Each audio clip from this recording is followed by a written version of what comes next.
দ্বিতীয়বার গরম করলেই যে 6টি খাবার বিষাক্ত হয়। 1 নম্বর চা। দ্বিতীয়বার গরম করলে অ্যাসিডের মাত্রা বেড়ে যায়। অনেক কারণে আমরা একবার চা গরম করার পর তা নয় খেয়ে আবার দ্বিতীয়বার গরম করে খাই। এটি আপনার মারাত্মক স্বাস্থ্য ঝুঁকি তৈরি করতে পারে। 2 নম্বর হচ্ছে আলু। রান্নার পর পুনরায় গরম করলে পুষ্টিগুণ কমে যায়। এজন্য যে খাবার ফ্রিজে সংরক্ষণ করতে হবে বা করে রাখবেন সেখানে আলু দিবেন না। 3 নম্বর ডিম। প্রোটিনের পাওয়ার হাউস ডিম অত্যধিক তাপমাত্রায় পুনরায় গরম করলে বিষক্রিয়ার সৃষ্টি হতে পারে, কেননা পুষ্টি উপাদান নষ্ট হয়ে তা টক্সিক হয়ে পড়ে। 4 নম্বর পালং শাক।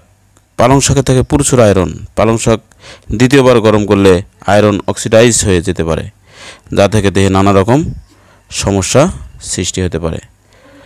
5 নম্বর রয়েছে তেল। রান্নায় ব্যবহৃত তেল কোনোভাবেই ফের ব্যবহার করা যাবে না, এর মধ্যে টক্সিন তৈরি হতে পারে। এক্ষেত্রে আমরা হোস্টেলগুলোতে দেখতে পাই একটি তেল দিনের পর দিন বারবার রান্না করে গরম করে খাওয়ানো হচ্ছে। অতএব এই হোস্টেলের খাবার থেকে সাবধান থাকবেন। 6 নম্বর ভাত।